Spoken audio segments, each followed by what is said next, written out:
Alors, donc on a vu tout à l'heure que la glycogénose de type 2, qu'on appelle également la maladie de Pompe, est due au déficit d'une protéine qui est donc l'alpha-glucosidase acide ou maltase acide. Vous avez vu ces deux noms-là. Le mot acide dit bien aussi ce que ça veut dire. En fait, on parle de maladie lysosomale. Donc le lysosome, c'est un des organites de la cellule qui contient toute une série d'enzymes. Et ces enzymes agissent à pH acide. C'est pour ça que cette enzyme-là, comme les autres enzymes lysosomales, agit à l'intérieur du lysosome en dégradant le glycogène.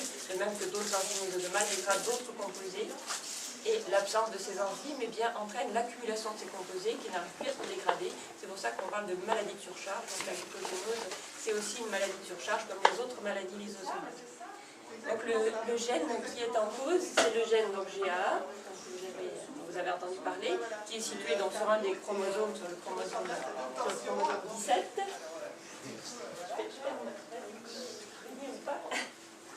Donc sur le chromosome 17, donc, il y a 46 chromosomes chez l'homme, donc c'est un des chromosomes, et donc le gène GAA, vous avez un gène sur chacun des chromosomes 17. Donc le mode de transmission, c'est un mode de transmission autosomique récessif, c'est-à-dire que les sujets atteints naissent de parents qui sont parfaitement sains, qui ne se savent pas porteurs, mais qui sont tous les deux porteurs, et qui, avec un risque de 1 sur 4 à chaque grossesse, peuvent avoir un enfant atteint de cette maladie. Et donc les sujets qui sont atteints de maladie de Pompe, en tout cas les sujets adultes, ils ont des enfants qui sont porteurs, puisqu'ils vont à chaque fois donner un gène porteur de la mutation. Donc les mutations, comme on a évoqué un petit peu tout à l'heure, sont des mutations qui sont assez nombreuses, qui diffèrent bien entendu selon les formes cliniques. Certaines étant plus sévères vont donner les formes infantiles, et puis d'autres qui vont être moins sévères vont donner plutôt des formes de l'adulte. Et comme je l'ai évoqué tout à l'heure, il y a une mutation qui est un peu plus fréquente dans la maladie de Pompe, et notamment dans la forme de l'adulte. Donc cette mutation, il est parfois intéressant de la rechercher parce qu'on sait que lorsqu'elle est présente, on aura probablement plutôt une forme tardive qu'une forme infantile, parce que cette mutation laisse en tout cas la synthèse d'une certaine quantité de protéines suffisante certainement pour avoir une forme plus tardive. Alors, pour ce qui concerne les thérapies, comme on a commencé à évoquer ce matin avec Pascal Laforêt, il y a pas mal de thérapies possibles pour les maladies lysosomales. Donc, si on reprend toujours le même principe, on a donc toute une série de réactions qui vont permettre, par exemple, de dégrader le glycogène. Ici, le substrat qui s'accumule dans la maladie de Pompe, c'est le glycogène, et qui génère donc un produit de dégradation qui est le glucose. Dans la plupart des maladies lysosomales, on a une enzyme déficiente qui est due en fait à une mutation sur un gène qui va donner la synthèse d'une protéine soit anormale, c'est-à-dire qui ne fonctionne pas parfaitement, soit d'une quantité de protéine qui est insuffisante. Donc dans les maladies lysosomales, il y a plusieurs types d'approches possibles. Bien sûr, la plus logique, et c'est celle que vous avez vue ce matin et celle que l'on peut utiliser dans la maladie de Pompe, c'est la thérapie substitutive, c'est-à-dire, on apporte l'enzyme manquante, donc c'est le principe le plus simple. Soit, parfois, dans certaines maladies lysosomales, on peut faire aussi une greffe de moelle osseuse, par exemple, donc ce n'est pas forcément le cas dans la maladie de Pompe, mais c'est envisageable pour les autres maladies lysosomales, notamment la maladie de Hurler. Pourquoi? Parce que la greffe, finalement, elle permet la synthèse d'enzymes localement, et cette enzyme peut être ensuite recaptée par les différents tissus. Autre approche qu'on a vue également avec Pascal, ce sont les molécules chaperones. Parfois, lorsqu'on a une protéine qui est un peu anormale, on peut utiliser une protéine chaperone qui va se fixer dessus et lui permettre d'aller jusqu'au lysosome où elle pourra être active. Et puis, peut-être je parle d'emblée aussi, une autre approche que l'on a évoquée également, c'est essayer de freiner la biosynthèse du substrat. Ça, c'est une approche qui a été utilisée dans d'autres maladies lysosomales. Se dire, finalement, on peut apporter de l'enzyme ici, mais ce qu'on pourrait faire aussi, c'est essayer de freiner l'accumulation de ce substrat en empêchant, en tout cas en freinant sa biosynthèse. Donc ça, c'est une autre approche possible qui a été utilisée par exemple dans la maladie de Gaucher, mais qui pourrait être utilisée également dans le Pompe. On pourrait imaginer bloquer un petit peu, pas complètement bien sûr, mais bloquer un peu la biosynthèse du glycogène pour l'empêcher de s'accumuler trop. Et puis, bien sûr, les autres approches concernent cette fois le gène muté, où on pourrait utiliser, il y a différentes techniques qui ont été utilisées et qui sont en fonction des mutations. Ça, c'est pour l'ensemble des maladies lysosomales, bien sûr. Pour la maladie de Pompe, les approches qui ont été testées, c'est la thérapie génique, c'est-à-dire essayer de compenser l'anomalie qui est présente au niveau génétique. Alors, donc, un petit mot pour dire pourquoi finalement on s'oriente vers d'autres approches comme la thérapie génique. On l'a déjà largement évoqué ce matin. Le fait que la thérapie substitutive, donc, qui est utilisée à l'heure actuelle, qui est une administration par voie intraveineuse d'une protéine recombinante. Donc cette protéine, comme on l'a déjà évoqué, eh bien, est recaptée par la voie des récepteurs mannose-6-phosphate. Donc c'est ce qui permet finalement à cette enzyme de pouvoir être administrée par voie veineuse et d'être efficace chez les patients et notamment au niveau du muscle. Donc les limites, on l'a vu, c'est que bien sûr c'est un traitement qui n'est pas définitif puisqu'il faut administrer en permanence l'enzyme puisque le patient ne peut pas la synthétiser. C'est bien sûr l'inconvénient du coût, mais bon voilà, en France on a la chance d'avoir une prise en charge, donc ça relève de ce qu'on appelle les médicaments orphelins. On l'a vu aussi, on a évoqué largement la notion d'hétérogénéité de réponse au traitement, et notamment chez les enfants, puisqu'il y a des enfants pour lesquels le traitement marche bien. On a vu le petit film tout à l'heure de la machine. Il y a aussi des cas où ça marche beaucoup moins bien. Donc ça, cette hétérogénéité, on a encore du mal à la comprendre. Il y a le problème de la réaction immunitaire, qu'on a évoqué également largement, et notamment ce fameux statut crime, avec qui est peut-être probablement une des principales causes eh bien, de non-fonctionnement de cette thérapie chez certains enfants. Donc on s'est orienté vers un traitement alternatif, notamment la thérapie génique. On n'est pas encore tout à fait chez l'homme, mais en tout cas on commence à évoluer vers cette approche-là. Alors, quel est le principe de la thérapie génique? Donc le but de la thérapie génique, c'est d'apporter un gène normal qui va compenser finalement l'insuffisance du gène altéré, c'est-à-dire porteur d'une mutation. Donc ce que l'on ne sait pas faire à l'heure actuelle, c'est corriger l'anomalie au niveau du gène. On balbutie un petit peu dans ce domaine, essayer de faire des corrections de gènes, on ne sait pas encore faire cela. Donc ce que l'on fait, c'est qu'on apporte un gène normal, on l'introduit dans nos cellules, de façon à ce qu'il finalement il compense eh bien, le déficit du gène qui ne fonctionne mal.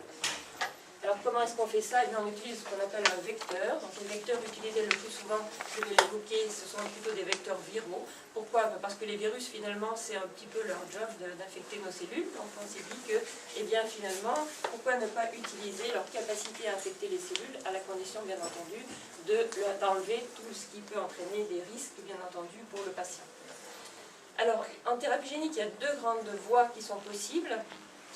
C'est soit on administre directement le vecteur dans l'organisme, donc par une voie d'administration relativement accessible chez l'homme, par exemple intraveineuse, intramusculaire. Il y a une autre approche également qui a été largement utilisée sur certaines maladies, mais qui est peut-être un peu moins d'actualité pour la maladie de Crohn, c'est la greffe de cellules génétiquement modifiées. J'en parle parce qu'en fait, ça fait partie des thérapies géniques qui ont été les premières à fonctionner, donc on peut quand même tout de même l'évoquer. C'est-à-dire l'idée, c'est de prendre les cellules d'un organe, et on les prélève chez le patient, on les traite à l'extérieur de l'organisme, c'est-à-dire que les cellules sont en culture, on introduit à l'intérieur le gène normal, et après on les réadministre au patient. Donc le modèle, bien entendu, ce sont les greffes de moelle osseuse, parce qu'on sait très bien faire des greffes de moelle osseuse classiques depuis de nombreuses années, et faire de la greffe modifiée, eh bien ça a été commencé à être développé pour les bébés bulles. Je pense que vous avez vu ces premiers essais cliniques, et c'est tout à fait notable, puisque c'est les premières thérapies géniques pour les maladies monogéniques, en tout cas, qui ont fonctionné. Donc ça c'est un petit schéma juste pour redire un petit peu la même chose. Donc ça c'est l'approche avec donc les cellules qui sont prélevées et traitées à l'extérieur de l'organisme, qu'on appelle ex vivo. Donc on peut imaginer prélever des cellules d'un organe, par exemple la moelle osseuse, par exemple le foie aussi. On peut prendre des cellules hépatiques et les traiter à l'extérieur de l'organisme et les réadministrer. Donc ces cellules sont mises en culture, on les infecte par un vecteur par exemple comme un rétrovirus. Et ensuite, lorsque les cellules sont infectées et peuvent ainsi synthétiser la protéine d'intérêt, eh bien, on les réadministre chez le patient. Tout ceci dans des conditions parfaitement stériles, bien entendu, et conditions cliniques. Et l'autre approche, qui est celle qui est peut-être plus d'actualité, on va dire, dans la maladie de Crohn, c'est plutôt l'administration directe d'un vecteur. Donc là, c'est un schéma un petit peu général où on montre différentes voies d'accès pour différentes maladies. Par exemple, parmi les vecteurs les plus utilisés, il y avait les adénovirus. Et ces adénovirus, par exemple, ils avaient été administrés par aérosol dans la mucoviscidose. Il y a aussi des injections d'ADN nu qui avaient été utilisées par voie intramusculaire, intratumorale dans le cas de tumeur, donc qui est un domaine un petit peu différent, ou par exemple des liposomes qui pourraient renfermer à l'intérieur le gène que l'on veut faire exprimer. Donc ça de façon tout à fait générale. Alors, un petit mot justement sur les types de vecteurs que l'on peut utiliser. Eh bien, dans l'approche de greffe de cellules génétiquement modifiées, les vecteurs les plus habituellement utilisés, ce sont ce qu'on appelle les rétrovirus ou les lentivirus. Les lentivirus, ce sont des vecteurs qui sont dérivés de ce qu'on appelle le HIV, c'est le virus du sida. Donc c'est quelque chose, bien entendu, qui est complètement désactivé et qui a pour but d'infecter les cellules, par exemple, de moelle osseuse et de les réadministrer par la suite. Pour ce qui est du transfert direct dans l'organisme, qui est celui qui nous intéresse davantage, eh bien, les vecteurs viraux les plus couramment utilisés étaient soit des vecteurs adénoviraux, soit des vecteurs qu'on appelle AAV, virus associé à l'adéno, c'est-à-dire qu'il y a besoin de l'adénovirus pour fonctionner. Et puis, il y a toute une série d'autres systèmes qui ont été testés, par exemple des liposomes, l'ADNU. Ça, c'est des choses qui, finalement, seraient assez intéressantes parce qu'on a toujours un petit peu peur des vecteurs viraux et des potentiels effets secondaires qu'ils pourraient avoir. L'inconvénient de ces systèmes, c'est que malheureusement, ils sont encore relativement peu efficaces puisque lorsqu'on a mis soit de l'ADNU, soit des liposomes, ils sont rapidement détruits dans l'organisme et donc ils ne permettent pas une synthèse à long terme, donc ils n'apportent pas vraiment un bénéfice pour l'instant. Mais bon, il y a beaucoup de gens qui se plongent, en tout cas qui explorent cette voie avec l'espoir qu'elle puisse fonctionner un jour. Donc, je passe rapidement sur les vecteurs lenti-rétroviraux, c'est ceux qu'on verra peut-être qui sont moins utiles dans la maladie de Pompe. C'est juste pour vous montrer un petit peu les avantages et inconvénients relatifs de ces différents vecteurs viraux. Donc, les rétrovirus, c'est ceux qui ont été les premiers utilisés en thérapie génique. Ce sont des vecteurs qui sont dérivés d'une leucémie, la leucémie de Moloney. Et ces vecteurs rétroviraux, eh bien, ils affectent principalement des cellules en division, donc ça veut dire qu'ils sont relativement moins intéressants puisqu'il faut que les cellules soient en division pour pouvoir être infectées par eux, ce qui est compliqué, ce qui n'est pas, disons, pas toujours de pratique courante. Et un inconvénient éventuel, mais qui peut être aussi un avantage, c'est qu'ils sont intégratifs, c'est-à-dire qu'ils vont s'intégrer à l'intérieur du génome. Alors ça peut être un avantage, ça leur permet une expression à long terme finalement, ils vont perdurer comme n'importe quel autre gène à l'intérieur du génome. L'inconvénient, c'est que, bon, avec l'intégration, il peut y avoir aussi une intégration de façon tout à fait inappropriée dans un endroit du génome qui n'est pas souhaitable. Alors, ces rétrovirus, c'est ceux qui ont été utilisés notamment dans le cas des bébés bulles que j'ai évoqués, où on a infecté des cellules hématopoïétiques, des cellules de la moelle osseuse avec ces rétrovirus, et c'est ce qui a permis un essai clinique réussi dans cette maladie. Maintenant, eh bien, les vecteurs rétroviraux ont tendance à être remplacés par les vecteurs lentiviraux qui sont dérivés de l'HIV, qui ont pas mal d'avantages puisqu'ils peuvent infecter de plein de types cellulaires et notamment des cellules au repos et pas uniquement des cellules en division par rapport aux vecteurs rétroviraux. Ils s'intègrent également, donc ça peut être un avantage et aussi un risque de la même façon. L'avantage, c'est qu'ils s'expriment à long terme grâce justement à leur intégration. Et puis, à l'heure actuelle, eh bien, dans les laboratoires, il y a de nombreuses améliorations qui sont testées pour essayer de les faire fonctionner mieux et affecter les types cellulaires qui les intéressent. Alors, je parlerai surtout maintenant des autres types de vecteurs dans le cas de la maladie de Pompe, puisque ce sont les deux suivants qui ont été utilisés dans cette maladie. C'est principalement, donc, en premier lieu, je dirais, les adénovirus. Donc les adénovirus, en fait, eh bien, ils sont responsables d'infections respiratoires bénignes chez l'homme. Donc ça veut dire que finalement, ils ne sont pas très méchants par rapport aux rétrovirus ou aux lentivirus qui, eux, étaient impliqués finalement dans des maladies relativement sévères, mais qu'on essaye au mieux de désactiver en tout cas. Les adénovirus, eux, sont des virus tout à fait bénins. Donc il y a de nombreux sérotypes, c'est-à-dire des virus qui ont des petites particularités de surface différentes qui leur permettent de cibler différents types cellulaires. Donc il y a surtout les sérotypes 5 et 2 qui ont été les plus utilisés. Donc on connaît un petit peu leur mode de fonctionnement. On sait qu'ils se fixent sur la cellule hôte grâce à un récepteur particulier qui s'appelle le récepteur CAR, qui est présent sur de nombreux types cellulaires. Donc tous les types cellulaires qui possèdent ce récepteur peuvent finalement intégrer l'adénovirus à l'intérieur. Donc ils affectent les types cellulaires soit en division, soit les cellules au repos également. Donc ça veut dire qu'ils étaient très candidats au tout début, par exemple pour les maladies du système nerveux central, où on a des cellules quiescentes. Les neurones, c'est des cellules qui sont quiescentes, donc c'était des bons candidats pour des approches au niveau du système nerveux central, par exemple. Donc les vecteurs qui sont utilisés en thérapie génique sont des vecteurs qu'on appelle recombinants, c'est-à-dire sont des vecteurs modifiés dans lesquels on enlève des gènes qui pourraient être éventuellement délétères et on les remplace par le gène d'intérêt, par exemple le gène de la GA dans le cas de la maladie de Pompe. Après, l'autre étape, c'est bien sûr de produire ces vecteurs viraux à un titre suffisant. Bon, on commence les études par exemple chez la souris, après il faut ensuite passer chez l'homme. Donc là, il faut développer des méthodes de production qui sont plus complexes.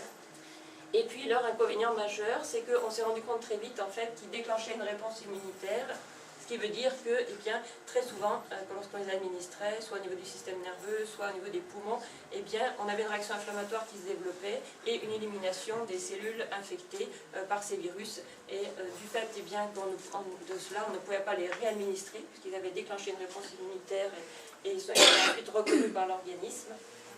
Donc ça ne pouvait permettre qu'une expression à très court terme. Donc ce n'est pas forcément les vecteurs les plus utilisés à l'heure actuelle, mais ils ont été explorés pendant de nombreuses années, du fait notamment eh bien, qu'ils sont assez bénins finalement dans leur risque.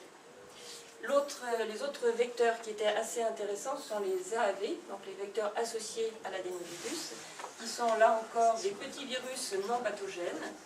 Donc ils utilisent un vecteur helper, comme on dit, c'est-à-dire ils ont besoin d'un vecteur adénovirus pour permettre leur réplication. Leur inconvénient ou avantage, on peut balancer les deux, c'est qu'ils ne sont pas intégratifs, à la différence des vecteurs par exemple antiviraux, c'est-à-dire qu'ils ne s'intègrent pas à l'intérieur du génome, ils restent ce qu'on appelle épisomales. Ils peuvent infecter d'un grand nombre de types cellulaires, donc finalement ils peuvent être de bons candidats pour pas mal d'approches. La difficulté, c'est de les produire à très haut titre. C'est quelque chose qui est encore relativement complexe et qui ralentit peut-être aussi les approches chez l'homme. Ils sont aussi petits, donc ça veut dire qu'à l'intérieur, on ne peut pas mettre des très grands gènes. On peut mettre des petits cDNA ou des petits gènes. Par contre, ils s'expriment à long terme. Ils sont relativement stables, ce qui en fait de bons vecteurs, de bons candidats, en tout cas pour pas mal d'approches. Alors, il y a pas mal de sérotypes, là encore, différents, c'est-à-dire voilà, différents types d'AAV qui ont des tropismes différents, c'est-à-dire qu'ils peuvent infecter des types cellulaires particuliers, chacun. Un des inconvénients aussi, c'est qu'il y a une préexistence d'anticorps chez l'homme, parce qu'on est, de même qu'on a déjà été en contact avec des adénovirus, on a déjà été en contact aussi avec plein de sérotypes d'AAV. Donc vous voyez, la prévalence des anticorps est très élevée pour la plupart d'entre eux, donc ce qui peut être gênant pour une réadministration. Et bon, à l'heure actuelle, il y a de nombreuses équipes qui essayent de modifier ces virus pour faciliter leur utilisation chez l'homme, et notamment en les modifiant pour essayer d'échapper justement à ces anticorps spécifiques. Alors ça c'était un petit peu général, j'étais récemment à un congrès de thérapie génique, c'est juste peut-être pour vous montrer quelque chose qui était sur le site du journal Gene Medicine et montrer l'état actuel des essais, mais c'est tout confondu, c'est-à-dire pas uniquement les maladies monogéniques comme la maladie de Pompe, mais aussi le cancer et autres, toutes les maladies. Donc vous voyez, parmi les vecteurs que j'ai évoqués, il y en a qui ont été largement utilisés comme les adénovirus dans la plupart des essais depuis, on va dire, une quinzaine ou une vingtaine d'années. Vous voyez, c'est la majorité, un grand nombre d'entre eux. Les rétrovirus ont également été largement utilisés. Et puis maintenant, l'antivirus maintenant vont remplacer certainement les rétros pour les approches de greffes génétiquement modifiées, mais ils sont encore débutants, on va dire. Et puis les AAV également sont encore relativement modestes. Donc vous voyez, les plus anciens, les adénos et les rétrovirus ont été les plus utilisés jusqu'ici, mais ne le seront peut-être plus autant dans l'avenir. Et puis ça c'est pour montrer bien sûr la part des différentes maladies qui ont recours à la thérapie génique. Donc vous voyez que la grosse partie bien sûr c'est les cancers pour lesquels il y a des essais de thérapie génique particuliers. Les maladies immunogéniques représentent moins de 10% pour l'instant. Donc ça veut dire qu'il y a encore beaucoup de chemin à faire pour traiter des maladies monogéniques comme la maladie de Pompe. Et puis ça c'est aussi la répartition selon les pays, donc bien sûr avec une grande prédominance des USA, avec un grand nombre d'essais, plus de 1000 essais, toutes catégories confondues bien sûr, pas maladies monogéniques mais largement au-delà. Et puis la France avec voilà, 53 essais depuis quelques années, dont certains réussis, on l'a dit, comme les essais sur les bébés bulles par exemple, ou les essais dans la leukodystrophie métachromatique, qui est aussi une maladie, ou dans l'adrénoleukodystrophie, qui est une maladie monogénique également des petits enfants. Eh bien, ce sont des essais français et qui sont tout à fait réussis. Alors, les étapes de la thérapie génique, eh bien, comme vous pouvez imaginer, il y a un grand nombre d'années que les équipes travaillent dans cette approche de thérapie génique. Et bon, on a l'impression que tout est long et que tout prend du temps, bien entendu.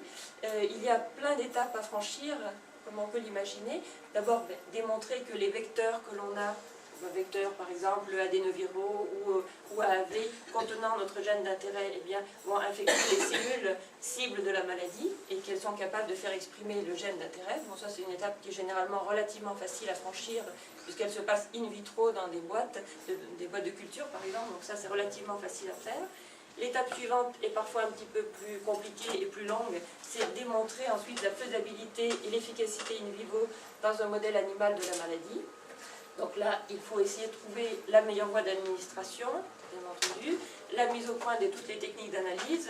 En général, quand on a un modèle animal, c'est relativement facile, on a accès facilement au tissu, mais il faut aussi mettre au point toutes les techniques qui vont nous permettre de démontrer l'efficacité de l'approche que l'on est en train de tester.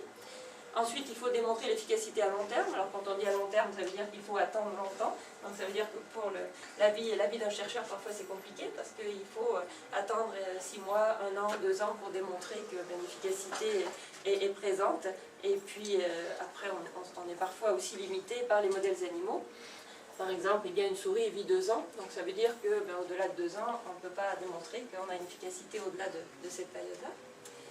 Et l'étape ensuite, eh bien, c'est aussi l'efficacité chez le gros animal. Donc très souvent, il y a une étape, lorsqu'on passe de la souris, on ne peut pas passer directement de la souris à l'homme. Donc très souvent, il faut passer par eh bien, un modèle, soit par exemple le singe, soit des modèles spécifiques de certaines maladies. Quand on a parfois la chance d'avoir peut-être un chien ou un chat, par exemple, qui est porteur de cette maladie, de la maladie qui nous intéresse, eh bien, il peut nous servir de modèle pour démontrer l'efficacité.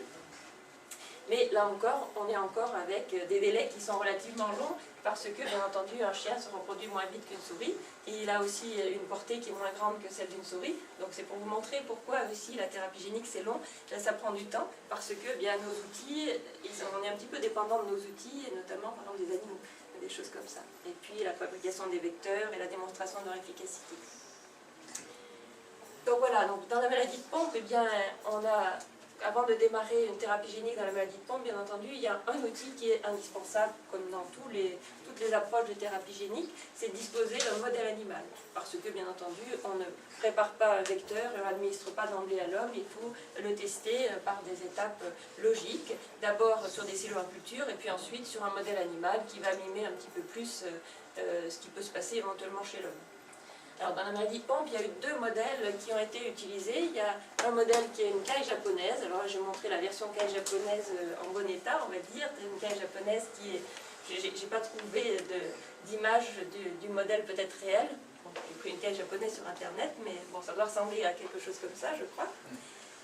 Donc ça, c'est un modèle naturel de maladie de Pompe, c'est-à-dire ça a été trouvé tout à fait par hasard par des vétérinaires. Vous savez que très souvent, en thérapie génique, quand on a des modèles animaux, ils ont été caractérisés par des vétérinaires qui les voient dans leurs consultations parfois et qui dépistent ainsi des maladies. Donc moi, j'ai eu l'occasion comme ça de voir des dépistages de maladies lysosomales, tout simplement par des vétérinaires de Maison Alfort qui, à la consultation, voient passer un animal et pensent à telle ou telle maladie. Et donc ça a dû être le cas pour cette caille qui, finalement, avait montré une accumulation de glycogène, chez laquelle on a pu montrer qu'il y avait aussi un déficit en maltase acide.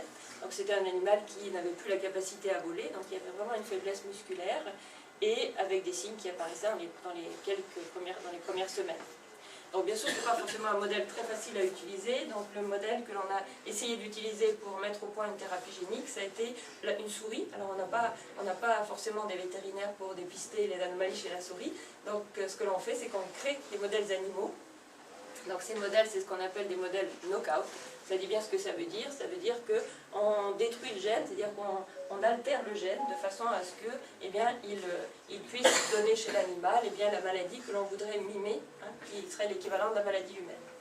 Donc il y a eu plusieurs modèles qui ont été créés pour la maladie de Pompe, dont quelques-uns qui sont assez proches finalement de ce que l'on peut voir, c'est-à-dire avec une faiblesse musculaire progressive, avec aussi une atteinte cardiaque, c'est-à-dire qu'on a un modèle qui est un peu intermédiaire finalement entre la forme adulte et la forme infantile. Il y a à la fois la faiblesse musculaire et l'atteinte cardiaque que l'on voit, eh bien, l'atteinte cardiaque qui est plutôt présente dans la forme infantile et la faiblesse lentement progressive qu'on voit plutôt dans la forme de l'adulte. Donc c'est un modèle qui est utilisé par de nombreuses équipes de par le monde et qui a permis eh bien, de développer les premières approches de thérapie génique. Alors, je passerai un peu rapidement sur tous les résultats parce qu'il y a énormément de publications sur le sujet, mais c'est vrai que toutes ces approches se ressemblent un petit peu, c'est-à-dire qu'on arrive un peu à démontrer les mêmes choses par différentes équipes aux États-Unis ou en Europe. Les premiers vecteurs qui ont été utilisés, c'était les vecteurs adénoviraux, on va dire dans le début des années 2000. De nombreuses équipes, dont la nôtre d'ailleurs, eh bien, on s'est intéressé à ces vecteurs adénoviraux qui semblaient tout à fait faciles d'utilisation, capables d'infecter le muscle et relativement bénins, c'est-à-dire avec peu de risques. Donc dans le modèle murin, il y a deux approches qui ont été testées, soit l'approche intramusculaire, finalement on dit on a une maladie intramusculaire, eh bien on va injecter en intramusculaire, ça c'est une approche qui a été utilisée, et également l'injection intraveineuse. Pourquoi? Parce qu'on se dit finalement c'est comme le principe de la thérapie, le principe des autres enzymes lysosomales. Si on arrive par voie intraveineuse à infecter un certain nombre de tissus à l'intérieur de l'organisme, eh bien ces tissus vont fabriquer l'enzyme, et cette enzyme pourra peut-être être sécrétée et recaptée par d'autres tissus. Donc c'est le même principe finalement que sur lequel repose la thérapie substitutive, toujours par le biais de ce récepteur mannose-6-phosphate.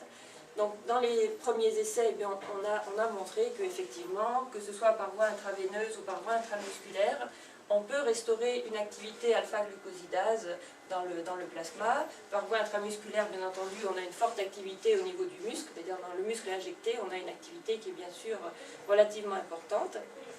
On a montré aussi qu'on a une réduction du glycogène, que ce soit par voie intraveineuse ou intramusculaire. Et bon, peut-être la limite, c'est que la correction cardiaque, en fait, était avec ce type de vecteur relativement modeste. Or, bon, chez l'enfant, en tout cas, c'est un élément qui est important, puisque eh bien, ça participe largement à sa maladie.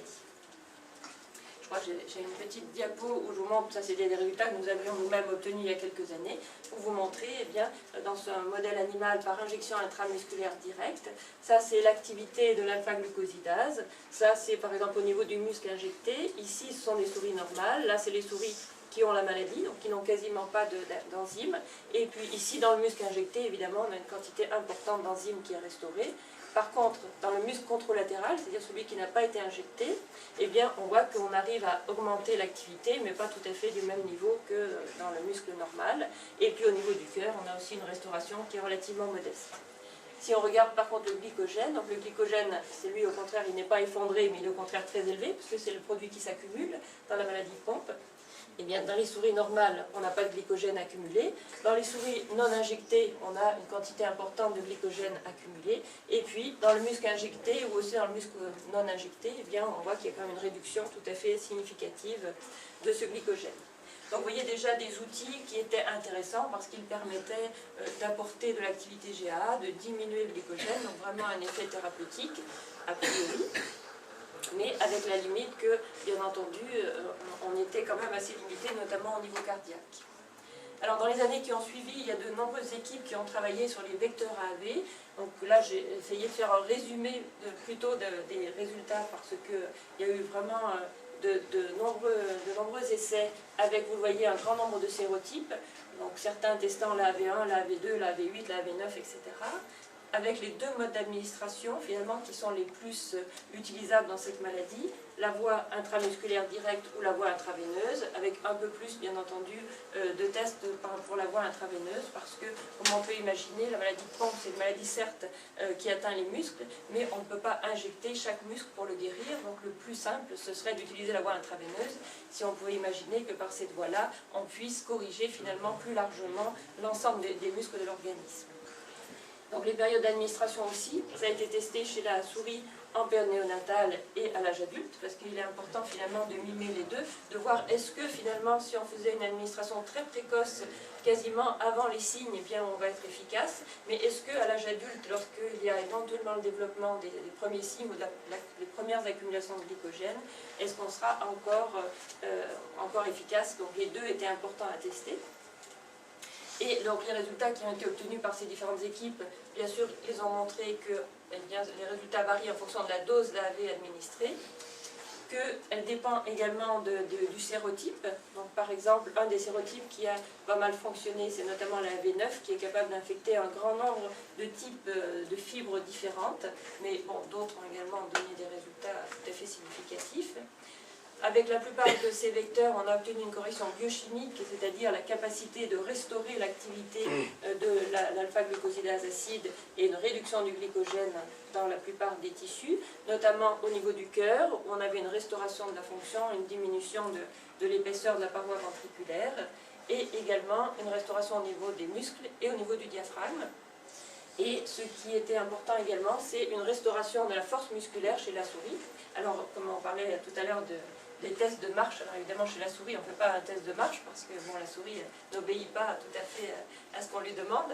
Donc chez la souris en général on fait avec ce qu'on appelle des appareils comme un rotarod, c'est-à-dire qu'on met la souris sur un espèce de cylindre qui tourne par exemple pour tester sa force musculaire, donc elle s'accroche et donc une souris qui a une pleine force musculaire est capable de rester sur ce cylindre même s'il tourne pendant longtemps.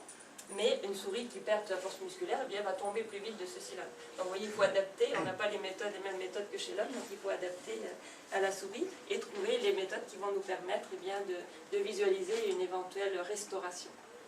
Et puis donc, chez ces animaux, on a montré tout de même eh bien, une correction à long terme. Donc comme je l'ai dit, eh bien, on a parfois des restaurations sur plusieurs mois, voire un an ou deux chez la souris, sont parfaitement démontrables par ces approches. Alors, bien entendu, vous allez me dire, si tout est parfait, pourquoi est-ce qu'on n'est pas encore chez l'homme? Bon, on va revenir un peu à tout ce que nous avons discuté aujourd'hui, c'est-à-dire qu'il y a encore de nombreux problèmes à résoudre, et notamment eh bien, les problèmes de la réaction immunitaire. Donc c'est ça aussi qui entraîne une réduction d'efficacité de la thérapie génique dans la maladie de Pompe. Alors, les chercheurs ont essayé de trouver des approches qui permettraient éventuellement de réduire cette réaction immunitaire. Alors évidemment, c'est toujours facile à faire chez la souris. Par exemple, un des tests qui a été fait, c'est de croiser la souris GA avec une souris qui a un déficit immunitaire et se dire, chouette, ça marche chez cette souris-là. Oui, c'est vrai, mais bon, moi je reste toujours un peu frustrée par ces approches, puisque bon, chez l'homme, on ne peut pas faire la même chose, il n'y a pas d'équivalent. Donc c'est vrai qu'on peut montrer effectivement qu'en réduisant le rôle du système immunitaire, tout est plus facile, mais c'est peut-être pas la solution idéale. Donc une autre approche qui était peut-être intéressante, c'est certaines équipes ont montré que lorsqu'on fait par exemple une expression spécifique du vecteur au niveau du foie, eh bien on a une diminution, on n'a pas d'anticorps anti-GA. Donc ça c'est en utilisant ce qu'on appelle un promoteur, c'est-à-dire lorsqu'on fait la construction de notre vecteur, on met le gène d'intérêt et en amont on met ce qu'on appelle un promoteur, c'est quelque chose qui permet au gène de s'exprimer, c'est quelque chose qui le dirige et qui dirige son expression. Eh bien, il a été montré que lorsqu'on utilisait un promoteur spécifique du foie, par exemple, eh bien, on n'a pas apparition d'anticorps anti-GA. Donc ça peut être une piste éventuellement à explorer, sachant qu'à partir du foie, bien entendu, le foie n'est pas l'organe cible, il faudrait que le foie fabrique l'enzyme et que l'enzyme soit ensuite parfaitement recaptée par les muscles, qui sont eux les tissus cibles. Autre approche, mais qui bien sûr est moins facile, c'est des chercheurs ont essayé de développer une immunotolérance, par exemple d'utiliser la crève de moelle osseuse. Ça c'est une approche qui est relativement complexe bien sûr, mais qui permet de montrer eh bien, que lorsqu'on fait une crève de moelle osseuse, on développe une tolérance immunologique en permettant eh bien, l'expression de la protéine dans les cellules immunitaires, alors que bien, chez le patient, notamment chez les petits-enfants, eh bien, cette approche-là n'est pas... On a une réaction à une enzyme qui est absente, notamment chez les enfants qui sont crime négatifs. Bon, ça c'est une approche complexe, mais disons que ce sont des voies que l'on explore pour essayer de résoudre le problème de cette réaction immunitaire. L'autre problème aussi, bien sûr, c'est le ciblage vers les tissus cibles, c'est-à-dire vers les muscles. Alors, différentes approches ont été également testées à ce niveau-là. Par exemple, utiliser, à l'inverse, je parlais tout à l'heure d'un promoteur foie spécifique. Il y a des équipes aussi qui ont exploré l'utilisation d'un promoteur muscle spécifique, donc qui va permettre l'expression justement plutôt dans le muscle.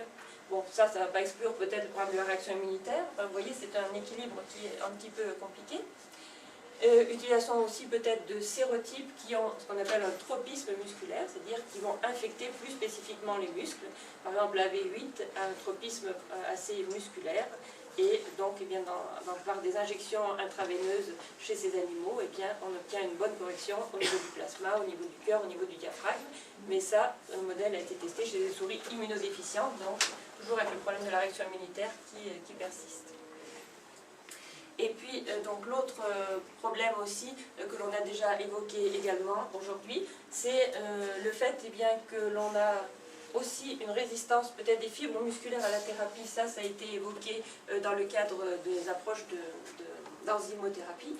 Il a été montré par des équipes, notamment l'équipe de Nina Raben, et bien qu'il y a une différence entre les fibres musculaires. Certaines, par exemple les fibres, ce qu'on appelle les fibres de type 1, il y a une accumulation de glycogène avec une hypertrophie des lysosomes. Et puis dans les fibres de type 2, on a ce fameux phénomène d'autophagie dont on a parlé ce soir, ce matin plutôt, et où il y a notamment une accumulation de débris cellulaires qui probablement gêne aussi le trafic lysosomal et qui fait qu'on a un mauvais recaptage de l'enzyme. Eh bien, la question se pose aussi pour la thérapie génique, puisque là aussi il va falloir, si on fait synthétiser l'enzyme par exemple par le foie ou par le muscle, eh bien il va falloir qu'il soit recapté peut-être par des tissus environnants. Donc ce problème-là se pose également tant que l'on a ce type d'inconvénient. Alors certains ont évoqué aussi peut-être le fait qu'on pourrait adjoindre à la thérapie génique des approches complémentaires. Par exemple, imaginer peut-être inhiber la biosynthèse du glycogène. J'avais évoqué tout à l'heure sur le schéma général que quand on a un composé qui s'accumule, on peut essayer peut-être de freiner son accumulation en freinant sa biosynthèse. Est-ce que peut-être freiner la biosynthèse du glycogène faciliterait le recaptage? Vous voyez, un système qui permettrait de faciliter les choses.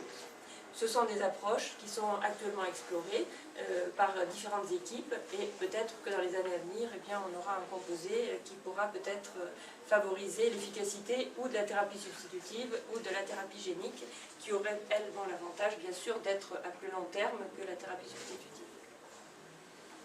Alors, j'ai regardé un petit peu tout ça, ce que je vous raconte, c'est chez la souris, bien entendu. Alors, chez la souris, tout est plus simple, on va dire. Après, il faut envisager un passage chez l'homme. Donc, à l'heure actuelle, il n'y a pas beaucoup, je pense, d'essais qui sont en vue. Donc, j'en ai trouvé un seul sur le site, qui est le site du NIH, donc de l'Institut national de la santé américain, où sont répertoriés les essais cliniques qui sont soit passés, soit à venir. Et donc il y a un essai à l'heure actuelle qui est celui que vous voyez ici, qui est un essai en fait de sécurité, on va dire, de l'administration d'un vecteur AAV dans la maladie de Pompe.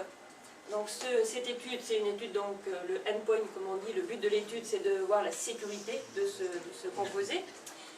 C'est un essai qu'on appelle de phase 1-2, un essai interventionnel, qui doit en principe inclure 10 patients. Donc cet essai est ouvert depuis septembre 2010 et il est prévu de se terminer en 2015. Le produit, bien sûr, c'est un vecteur AAV, donc R c'est pour recombinant, donc AAV de type 1. CMV, ça c'est le promoteur, je vous ai évoqué tout à l'heure on utilise un promoteur, et GA, donc c'est l'alpha-glucosidase acide.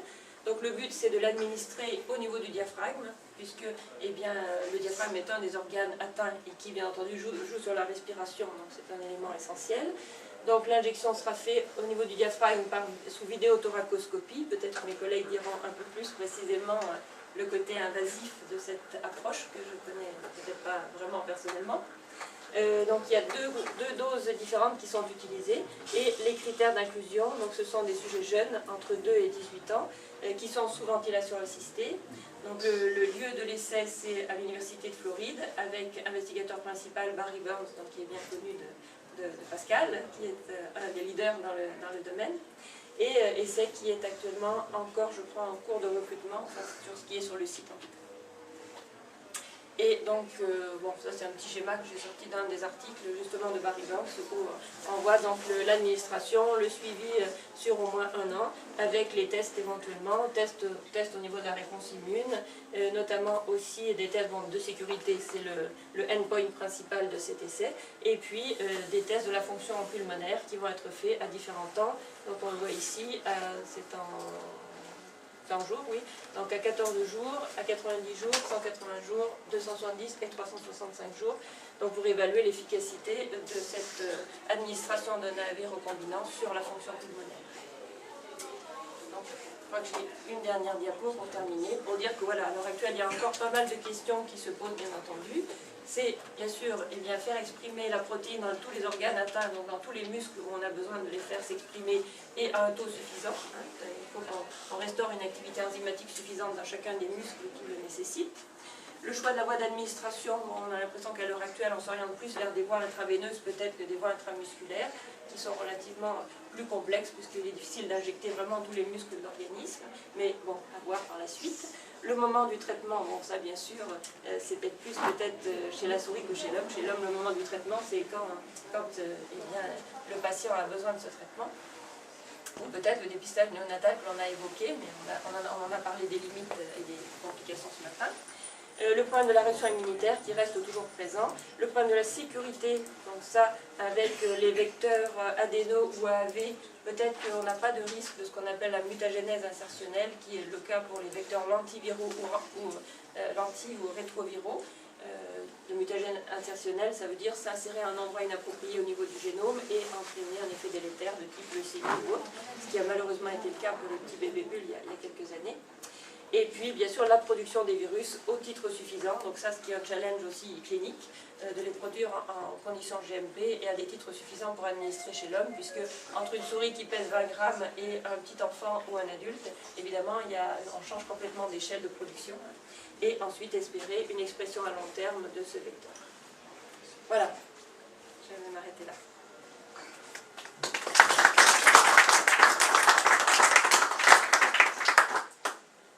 Je ne sais pas s'il y a des questions sur la thérapie génique ou sur la génétique aussi. Je ne sais pas s'il y a des... Je ne sais pas s'il y a des gens qui ont des notions d'autres essais en cours. Perhaps you know if there are some other clinical trials. For gene therapy? Yes, no, yes. The only one I know of is the Florida one. Is this one? Okay. For Pompeii. Yes, for Pompeii. Donc pour le moment, je pense que c'est le seul essai, donc surtout ciblé sur le diaphragme avec un vecteur AAV, avec un essai un peu interventionnel. Donc je ne sais pas, Pascal, si tu vidéothoracoscopie, est-ce que, je ne sais pas quelle est l'approche, est-ce que c'est très invasif? Robert qui me disait que c'était quand même assez invasif. C'est assez invasif. Mais ça se fait. Mais ça se fait, oui. Donc les patients, en tout cas, sont déjà des patients qui sont sous ventilation. C'est des enfants, hein. Et c'est des enfants, c'est entre 2 et 18 ans. Donc je ne sais pas si c'est forcément souhaitable d'être dans cet essai-là ou d'attendre peut-être de voir comment cet essai fonctionne. De toute façon, l'essai n'est pas en France. Hein. Oui, c'est l'essai aux États-Unis de toute façon. Et un tel essai en France, c'est des années de dossiers réglementaires, hein, c'est très lourd. Hein, je ne pense pas que s'il y a une extension, peut-être, mais il faut aussi trouver les équipes qui fassent la thérapie et l'implantation du gène. Ouais.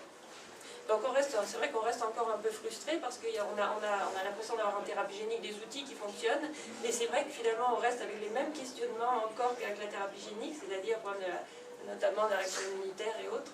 Donc c'est vrai que c'est une maladie qui est encore, on a encore beaucoup à connaître et à avancer dans nos connaissances sur cette maladie-là et comment passer au-delà de ces problèmes. Donc je ne sais pas si vous avez des questions éventuelles ou sinon après. Oui. Oui. Allez-y.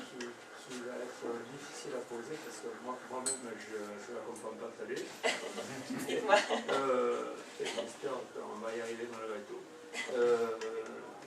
Est-ce que par la génétique, que ce soit une altération, je ne sais pas je ne suis pas assez calé pour entrer dans ce domaine-là, vous arrivez à, comment dirais-je, à voir l'importance de l'atteinte de la maladie en question. Vous voulez dire par les mutations, c'est ça? Par l'étude du gène? Par l'étude du gène chez un patient, vous voulez dire? Voilà. C'est-à-dire, si la maladie se développe plus fortement, plus rapidement, moins... c'est un critère pronostic. Oui, voilà. c'est ça. Un moyen de savoir. C'est un peu ce qu'on a évoqué tout à l'heure. Bon, en France, on a une population qui est très hétérogène et avec des patients qui ont plein de mutations différentes. Après, quand on a parfois des maladies où on a la chance d'avoir une mutation commune, parfois c'est relativement simple parce que en voyant plein de patients, on a une idée, ne serait-ce qu'a posteriori, de l'évolution potentielle, sachant que ça peut être parfois aussi hétérogène. dans les maladies lysosomales et en particulier la maladie de Pompe, on n'a pas beaucoup de mutations communes, sauf dans la maladie, dans la forme de l'adulte, où j'ai dit il y a une mutation qu'on trouve quasiment à l'état hétérozygote chez tous les patients, c'est-à-dire qu'ils ont celle-ci plus une autre. Mais du coup, des fois c'est l'autre qui joue beaucoup, parce que même si on peut imaginer que celle-ci génère un peu d'activité résiduelle, ben, selon la mutation qu'ils ont sur l'autre gène, ça peut moduler considérablement le phénotype. Ça, c'est toujours la limite des généticiens à l'heure actuelle. On est toujours frustrés parce que c'est vrai qu'on peut maintenant séquencer plein de gènes, répondre et dire aux patients vous avez telle anomalie sur le gène. Le problème, c'est qu'à partir de là, on ne peut pas, c'est vrai, donner un pronostic. Voilà. C'est ça qui est compliqué. On ne peut pas savoir si le développement aura lieu à 70 ans ou dans les mois qui suivent la voilà. naissance. En dehors peut-être de cette mutation que j'ai évoquée, dont on sait qu'elle est probablement peu grave, c'est-à-dire entre guillemets, c'est-à-dire probablement avec une activité résiduelle suffisante pour permettre la vie et une vie normale jusqu'à peut-être quelques dizaines d'années. En dehors de celle-ci, les autres, c'est difficile. Alors bon, c'est vrai qu'il y a certaines mutations où on peut imaginer qu'il va y avoir une forme infantile, parce que c'est des mutations très graves, par exemple. Elles donnent une protéine qui est très courte, par exemple, au lieu d'avoir la protéine globale, on a une protéine qui est très courte, c'est ce qu'on appelle des mutations tronquantes, donc avec une protéine qui est très anormale. Alors là, on peut imaginer que sûrement ça peut être grave, mais là, beaucoup de mutations au niveau de notre génome sont des mutations qu'on appelle faux sens, c'est-à-dire on a une base qui est transformée en une autre base. Ce qui veut dire qu'au niveau de la protéine, il y a un petit changement, mais qui n'est pas majeur, et c'est très difficile à modéliser. C'est-à-dire que, voilà, ça change un acide aminé en un autre, mais bon, qu'est-ce qu'on va pouvoir dire au niveau de la protéine? C'est très difficile. Alors on a des systèmes de modélisation in vitro, mais qui sont encore avec, on va dire, qu'il faut rester modeste, on n'est pas sûr de totalement mimer exactement ce qui se passe dans la réalité. Donc on essaye quand même de voir par rapport au site actif de la protéine, si on l'altère, si on peut imaginer que ça va entraîner des complications plus sévères. Mais c'est vrai que non, ça fait partie des limites de la génétique à l'heure actuelle. On ne peut pas prédire, enfin ça serait peut-être même, je ne sais pas si c'est souhaitable qu'un jour on puisse prédire, vous aurez ça, vous aurez ça, je ne sais pas. Non, je ne sais pas. Mais c'est pas vraiment le but, c'est surtout bien sûr. de savoir... Bien sûr, est-ce qu'il faut traiter vite, pas vite, etc. Voilà, la tête, bien sûr. si elle est à, on va dire, un pourcentage, 30%, bien sûr. Bien sûr. On va le résumer comme ça. Oui, oui. C'est vrai que par exemple pour d'autres maladies, moi que je connais bien, d'autres maladies lysosomales comme la maladie de Gaucher par exemple, on connaît plein de patients pour lesquels on a exactement le même génotype comme on dit, c'est-à-dire deux mutations qui sont exactement les mêmes par rapport à un frère et une sœur, et en fait le frère et la sœur n'ont pas du tout la même évolution. Alors je ne sais pas si c'est le cas dans la maladie de Pompe, genre, tu veux dire, toi Pascal peut-être, à un même âge, je veux dire, hein, tu vois. Parce que dans le Pompe par exemple, on a des cas, moi je me rappelle... Oui, on a des cas de frères et sœurs. On va dire à un âge donné, ils sont très discordants en point de vue clinique. Oui, enfin, j'ai pas d'exemple comme ça. Oui, bon, en gros, les patients qui ont la maladie pour la oui, bien sûr, bien sûr. Une maladie de Pompe infantile. Oui, ça on peut dire ça c'est vrai. Frères et sœurs, comme toute maladie génétique, ça peut être très variable. Hein. Oui. Pas exactement les mêmes. Voilà. Oui. Je ne sais pas si, quand on prend son cas particulier ou le cas de sa famille, dans notre fratrie, on est 3 frères à être affectés. Oui. Mon frère aîné n'a qu'1 an de différence avec moi, mais certainement qu'il a été affecté de façon très précoce. Très grave. Et pas précoce, à peu près au même âge, mais plus rapidement. Mais, ça. Il a évolué plus rapidement. Donc ça confirme peut-être que... Oui. Après, est-ce que dans le mode de vie, est-ce qu'il y a des choses qui peuvent jouer? Parce que sur la fonction musculaire, on peut avoir des modes de vie différents, peut-être, je ne sais pas. Je ne sais pas si Pascal peut dire, non? Est-ce que le fait d'être plus ou moins sportif, plus ou moins, je ne sais pas quoi, est-ce que ça peut jouer sur... Non, mais de manière générale, dans toute maladie génétique, il y a des variabilités. Bien sûr. On peut avoir la même mutation, une variabilité de la sévérité de la maladie, on ne sait pas y répondre. Non, tout à fait. Il y a ce qu'on appelle, on pense à l'heure actuelle, il y a ce qu'on appelle des gènes modificateurs, c'est-à-dire des gènes qui jouent sur, par exemple, le contrôle du gène de l'alpha-glucosidase, sûrement il y en a. Dans le Gaucher, on est en train de l'explorer de plus en plus, donc on a quelques pistes. Dans le Pompe, ça doit exister certainement. Donc là, pour l'instant, on a parlé du séquençage du génome entier. Donc le séquençage, c'est une chose, mais après, il va falloir essayer de trouver quels sont les gènes qui peuvent interagir les uns avec les autres. Ça, c'est un travail de beaucoup plus longue haleine. Et sûrement, on va certainement voir que tous ces gènes sont à l'intérieur d'un réseau et que selon qu'on a telle ou telle polymorphisme, peut-être pas mutation, mais polymorphisme sur des gènes, eh bien on va avoir une évolution différente. Ça, on va sûrement le décrypter dans les années à venir, mais c'est un travail de longue haleine et peut-être justement l'étude de frères et sœurs nous permettra peut-être de dépister quelques-uns de ces points, c'est possible.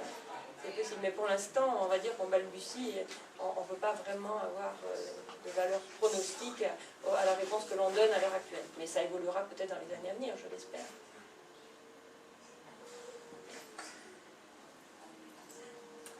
Je me demandais si, Oui.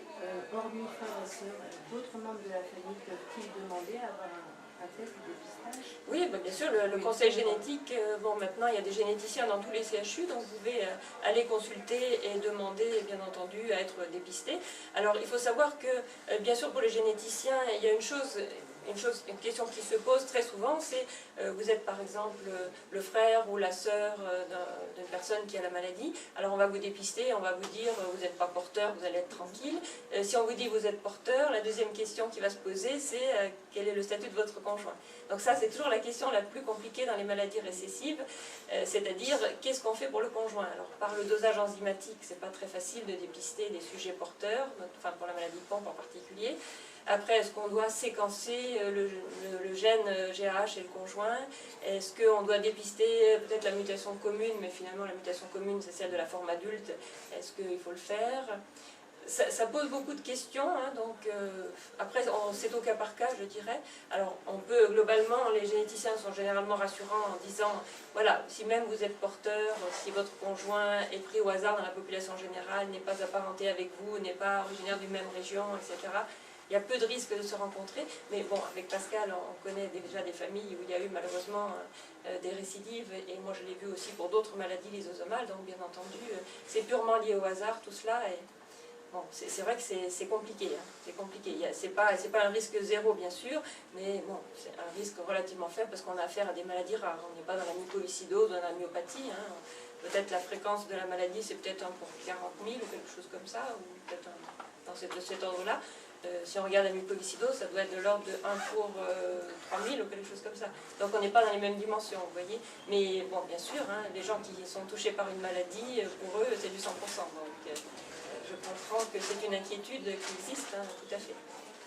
Alors bon, on peut tout à fait séquencer le gène. Bon, c'est un gène qui va tout petit, mais bon, l'inconvénient que je peux voir au fait de séquencer le gène d'un conjoint, en dehors de l'aspect technique, où bon, bien sûr, ça peut être un peu long, mais il y a aussi le fait que peut-être on va quand même trouver une anomalie sur son gène, qui est peut-être simplement ce qu'on appelle un polymorphisme, c'est-à-dire une anomalie qui n'est pas du tout délétère et dont on ne saura pas quoi faire. Donc j'ai eu le cas récemment dans une autre maladie que la maladie de Pompe, où je me suis trouvée en présence d'une dame qui appartenait à une famille de leucodystrophie métachromatique, une autre maladie lysosomale. Cette dame-là, nous l'avons trouvée porteuse. Cette dame s'est mariée avec un conjoint chez lequel on a trouvé une petite anomalie sur son gène qui n'est pas une anomalie grave en principe, mais accompagnée de plein de polymorphismes sur le gène. Donc du coup, nous nous sommes trouvés en face d'une réponse un peu complexe, c'est-à-dire qu'en l'état actuel de nos connaissances, on pense que ces polymorphismes ne sont pas délétères, mais est-ce que mis ensemble sur un même gène, est-ce qu'ils ne peuvent pas donner un effet délétère? On ne peut pas l'assurer à 100%. Donc parfois, on ouvre la boîte de Pandore, c'est-à-dire qu'on rend les choses plus compliquées. Mais bon, voilà, ça n'empêche qu'en fonction du degré d'inquiétude familiale, parfois, eh bien, on dépiste les conjoints, ça nous arrive bien sûr. Mais il faut que ce soit raisonnable parce que bon, voilà, ça reste tout de même des maladies relativement rares. Je ne sais pas s'il y a d'autres questions ou sinon on passe peut-être à Pascal.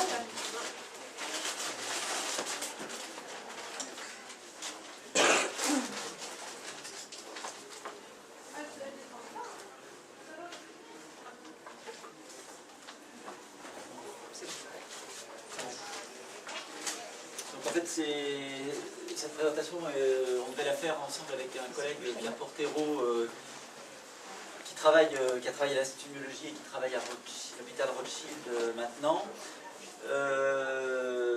Donc je ne vais peut-être pas m'apesantir trop sur toutes les diapositives. En fait, l'idée, c'était de vous parler de quelques projets qui ont trait au réentraînement à l'effort, exercice physique, en particulier au réentraînement sur bicyclette. qui est maintenant pratiqué dans différentes maladies musculaires. Donc c'est pas quelque chose de spécifique à la maladie de Pompe, mais d'une manière un petit peu plus large, on se rend compte que dans toute myopathie, l'activité physique a plutôt des effets positifs, alors qu'il y a encore un peu plus de 10 ans, quelqu'un avait une myopathie, on lui disait de tout arrêter, de surtout pas faire de sport. Et là, maintenant, on a finalement de plus en plus d'arguments pour penser que l'activité physique a un effet positif, mais la difficulté, c'est quand même de le démontrer et de ne pas non plus se lancer comme ça dans du sport ou un entraînement sur bicyclette sans très bien savoir où on va. Alors, pour ça, donc, il faut quand même des études scientifiques. Donc ça, c'est ce que résumait Pierre Portero. Il n'y a pas de consensus à la difficulté actuellement sur le type d'exercice et notamment le niveau d'intensité à atteindre et à ne pas dépasser pour aider à la prise en charge d'une myopathie. Donc c'est ça qu'il faut qu'on arrive à préciser. On sait bien sûr que l'activité physique, l'exercice a des effets positifs sur beaucoup de domaines de la santé. Donc c'est aussi intéressant de se dire que finalement on va non seulement encourager les gens à faire de l'activité physique, c'est positif sur différents domaines, sur le poids, sur le métabolisme en général, mais aussi sur le muscle. Donc ça, c'était des recommandations de l'exercice physique avec les différents effets qu'on peut obtenir sur différentes variables, sachant que là, vous voyez qu'on différencie entraînement aérobie et entraînement de la force, parce qu'en fait, dans les études qui sont faites dans les maladies musculaires, il y a deux grands domaines. Il y a ce qu'on appelle l'entraînement aérobie, donc souvent l'entraînement sur bicyclette, on fait pédaler les gens, et puis il y a l'entraînement en contre-résistance, qui s'apparente plus à de la musculation, enfin, dosée. Donc ça, c'est entraînement de la force. Alors, l'entraînement aérobie, donc l'entraînement sur bicyclette, ça a été étudié dans différentes maladies musculaires, notamment dans des maladies métaboliques. C'est pour ça que c'est intéressant de l'extrapoler dans la maladie de Pompe, et notamment dans deux grandes maladies, enfin les maladies mitochondriales et une autre glycogénose qui est la maladie de McArdle. Alors les maladies mitochondriales, c'est des maladies, sont des maladies complexes qui peuvent donner des troubles neurologiques, mais qui donnent aussi souvent une fatigabilité musculaire, puisque les mitochondries servent à la production énergétique musculaire. Et donc, certains patients qui ont des maladies mitochondriales se plaignent de fatigabilité à l'effort, peuvent aussi avoir une myopathie. Mais bon, comme le soulignait cette diapo, c'est quand même rarement le seul élément du tableau. Néanmoins, pas mal de patients qui ont des maladies mitochondriales donc, ont des difficultés à l'effort. Et le problème, qui n'est pas uniquement lié aux maladies mitochondriales, c'est que donc, cette fatigabilité à l'effort conduit à une moindre activité et à ce qu'on appelle le déconditionnement musculaire, qu'on voit aussi chez les sportifs qui arrêtent de faire de l'effort. Et après, le moindre effort supplémentaire devient plus pénible parce que se conjugue le problème de métabolisme musculaire et aussi le déconditionnement. Donc il y a une espèce de cercle vicieux qui s'installe qui fait que l'absence d'activité physique aggrave l'intolérance à l'effort. Donc ça, c'est des phénomènes qu'on voit particulièrement dans des myopathies métaboliques où il y a une intolérance à l'effort, comme les maladies mitochondriales ou la maladie de McArdle. C'est pour ça que le réentraînement à l'effort a été beaucoup étudié dans ces maladies. Et donc ce qu'on étudie quand on essaye d'étudier le métabolisme sur des tests d'effort, c'est différents paramètres qui sont analysés au moment où les patients pédalent sur une bicyclette, et notamment la consommation d'oxygène, ce qu'on appelle le pic VO2, et puis différents paramètres, ça c'est la différence artério-veineuse, et on peut voir des différences très claires, là donc c'est dans des graphiques qui sont extraits d'un article sur les maladies mitochondriales. Et quand on compare les patients ici et les volontaires sains, ben on voit qu'il y a une différence très nette. Ça, c'est la consommation d'oxygène qui est clairement diminuée dans les maladies mitochondriales. Et donc quand on fait des protocoles et des tests, on a donc ces chiffres en tête. Et donc ce qui est important, c'est de pouvoir objectiver vraiment une amélioration. Parce que, évidemment, c'est facile de dire à un patient de faire l'activité physique, mais le problème, c'est qu'il faut pouvoir vraiment bien évaluer les choses. Donc les tests d'effort sur bicyclette sont utiles parce qu'il y a des paramètres très précis qu'on peut évaluer. Et donc il y a eu différentes études dans le domaine des maladies mitochondriales. Donc, vous voyez, elles sont listées ici, qui ont étudié le réentraînement à l'effort sur bicyclette, hein, la même chose que l'effort aérobie.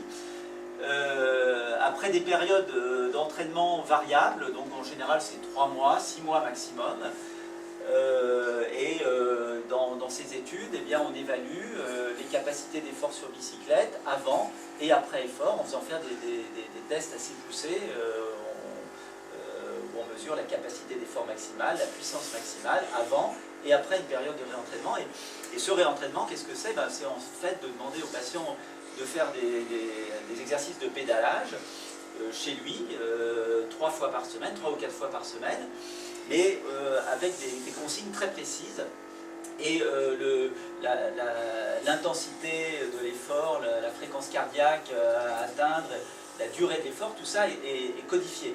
Il ne s'agit pas juste de dire bah, allez-y, pédalez chez vous. Donc il faut vraiment bien préciser les paramètres. Et donc ces différentes études ont montré la plupart du temps une amélioration des capacités d'effort, notamment de la puissance maximale au test maximal, de la consommation d'oxygène. Et point important, en général c'est bien toléré. On pourrait se dire le fait de faire un effort sur bicyclette peut déclencher des douleurs, des complications aiguës, ce qu'on appelle des rhabdomyolyses.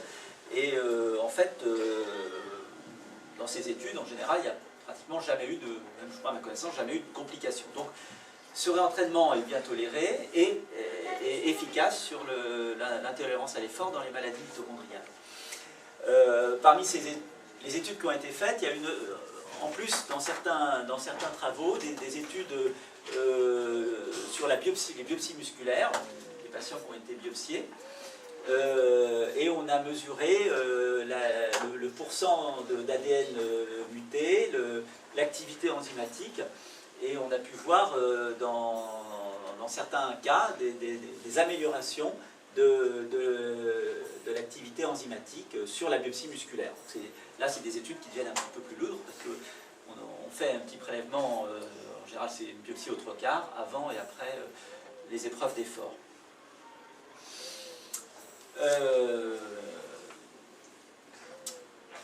Bon, donc ça c'est... Et donc, ça c'est des détails moléculaires. Alors dans la maladie Mcardle, qui est donc là une glycogénose, l'intolérance à l'effort est un élément dominant des symptômes. Hein, contrairement à la maladie de pompe où il y a une faiblesse, une myopathie, dans la maladie Mcardle, les patients n'ont pas de faiblesse, mais ils se plaignent de douleurs à l'effort, avec des épisodes douloureux, qu'on appelle des rhabdomyolyses, où les muscles sont gonflés, très douloureux, les CPK montent très très haut. Donc c'est prototype de la maladie où il y a un désordre métabolique qui entraîne une intolérance à l'effort. Le déficit enzymatique, il n'est pas exactement précisé ici, mais c'est sur la voie de la dégradation du glycogène. Mais alors que dans la maladie de pompe, c'est le glycogène lysosomal qui est bloqué, dans la maladie de Mcardle, c'est le glycogène de la cellule, du cytoplasme, qui n'est pas bien dégradé. Et donc, les conséquences de cette maladie, c'est qu'il y a une absence de production d'acide lactique, qui est le produit de la dégradation du glycogène. Et dans cette maladie, dans la maladie de Mcardle, il y a un phénomène très particulier qu'on appelle le second souffle. Les patients, en général, ont du mal à faire un effort. Les premières minutes d'effort sont très douloureuses, très pénibles. Et à ce moment-là, il y a souvent une tachycardie, le cœur s'accélère. Différents paramètres donc, qui sont perturbés. Il n'y a pas de production de lactate, mais ça c'est durant toutes l'épreuve. Et au bout d'une 8-10 minutes, les patients souvent s'arrêtent parce qu'il y a de la douleur, mais ils reprennent leur activité et finalement peuvent redémarrer leur exercice, pas à un niveau énorme, mais peuvent continuer leur exercice, c'est ce qu'on appelle le second souffle. Et ça s'explique par le fait que dans la myocardiole, il y a un blocage de la consommation de glucose de la cellule, mais quand on fait un effort, on a aussi un apport de glucose sanguin qui vient du foie en particulier, glucose hépatique, qui lui est bien produit dans la myocardiole, et cet apport de sucre supplémentaire au bout de quelques minutes permet aux patients de poursuivre leur effort, et donc c'est ce qu'on appelle, c'est ce qui explique le second souffle. Donc voilà, c'est ce qu'il y a dans les symptômes de la myocardiole, une fatigue précoce à l'exercice, le cœur s'accélère, il y a des douleurs musculaires, il y a aussi un essoufflement. Et ce qui a pu être démontré avec quelques études, il n'y a pas eu beaucoup d'études en fait, mais une ou deux études qui ont été publiées, puis une autre que l'on avait fait il y a quelques années avec Pierre Portero, eh bien l'entraînement sur bicyclette permet d'améliorer l'endurance, de diminuer le phénomène de second souffle, et avec une amélioration des paramètres cardiovasculaires. Donc, je vais vous montrer donc, cette diapositive-là qui vous explique, c'est surtout les deux diapositives du haut qui sont intéressantes. Ça, c'est donc l'analyse d'un test d'effort. Les patients, hein, c'est ici en rouge, eh bien, vous voyez qu'au bout de quelques minutes, ça c'est la fréquence cardiaque, ont une tachycardie, et ça redescend, hein, ça c'est physiologique, hein, c'est sans réentraînement, sans traitement, donc c'est ça le second souffle.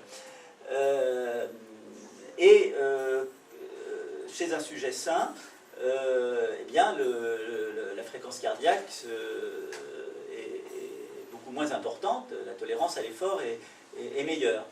Et quand on évalue la fatigue avec l'échelle de Borg, c'est une échelle où on quantifie, en fait c'est même le patient lui-même qui quantifie sa fatigue et la douleur musculaire.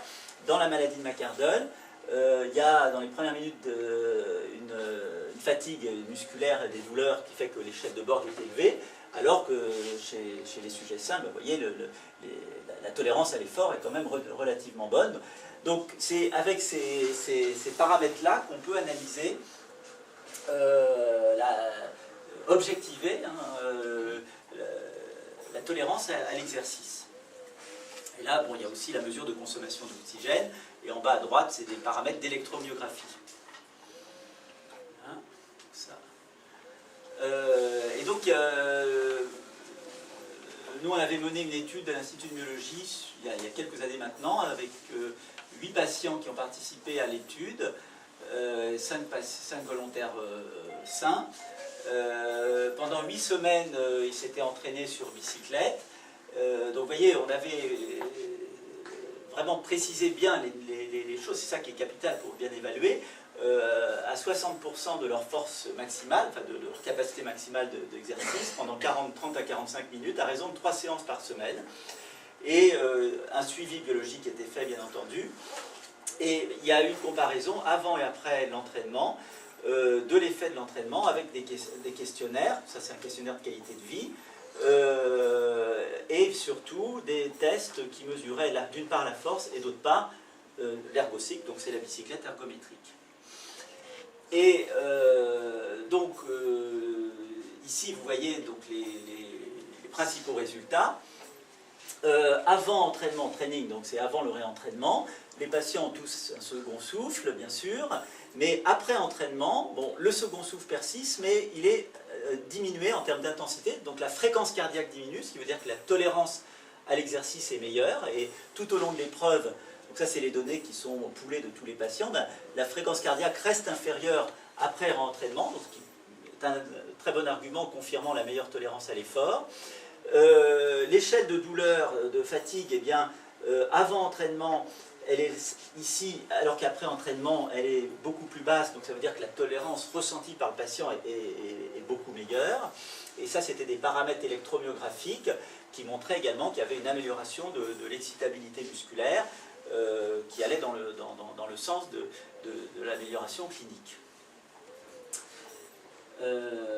Et une autre étude, enfin, qui avait précédé celle qu'on avait faite, publiée par Haller aux États-Unis, avait montré en premier une amélioration dans la maladie de McArdle, avec amélioration des capacités d'exercice, de la consommation d'oxygène, du débit cardiaque. Il avait fait aussi des dosages enzymatiques sur la biopsie musculaire qui montraient une amélioration. Donc, les conclusions, je ne connaissais pas cette diapo, donc ça défile comme ça. Donc, l'entraînement aérobie améliore les capacités oxydatives, améliore le transport du glucose sanguin dans la fibre musculaire, améliore la tolérance à l'exercice, les CPK n'étaient pas plus élevés pour autant, et l'endurance était augmentée. Donc, finalement, cet entraînement, ces effets de l'entraînement, évidemment, ils ne sont pas spécifique de la maladie, puisque chez un sujet sain, on a des effets positifs de l'entraînement. Et ce qui est important, c'est d'abord de voir qu'il n'y a pas d'effet délétère, et qu'il n'y a pas de complications, et que par ailleurs, on a une amélioration physiologique de la tolérance à l'effort, donc quelque part, quand même une amélioration des symptômes de la maladie, pour la maladie de McArdle. Voilà, donc ça, il y avait eu un workshop qui avait été organisé sur ce sujet. Voilà. Donc, de